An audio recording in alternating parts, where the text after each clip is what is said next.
యేసయ్య శిలువపై పలికిన 7వ మాట. తండ్రి, నా ఆత్మను నీ చేతికి అప్పగించుచున్నాను అన్నాడు. మరణంలో కూడా విధేయతను చూపి తలవంచి తండ్రి చేతికి తన ఆత్మను అప్పగించాడు. ఆత్మలను కాయుచున్న దేవుడు, ఆత్మల మీద అధికారం కలిగినటువంటి దేవుడు. అందుకే తన ఆత్మను తండ్రికి అప్పగించాడు. మనస్సాక్షిని త్రోసివేసినటువంటి వారి ఆత్మలను పౌలు సాతానుకు అప్పగించాడు. ఇక్కడ యేసయ్య మాత్రం దేవునికి అప్పగించుకున్నాడు తన ఆత్మను. మనం కూడా మన ఆత్మను దేవునికి అప్పగించాలి. దేవుడు మనకు జీవాత్మను, పరిశుద్ధాత్మను ఇచ్చాడు. ఈ యొక్క ఆత్మను మనం పరిశుద్ధంగా బహు జాగ్రత్తగా కాపాడుకోవాలి. ఆయన సిద్ధపరిచినటువంటి ఆత్మను ఆయనకు అప్పగించాలి.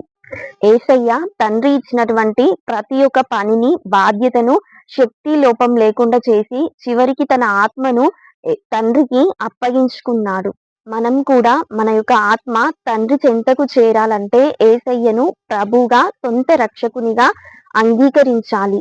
మనకు జీవాత్మ ఇచ్చినది దేవుడే గనుక తిరిగి ఈ ఆత్మను పరిశుద్ధముగా దేవునికి అప్పజెప్పాలి.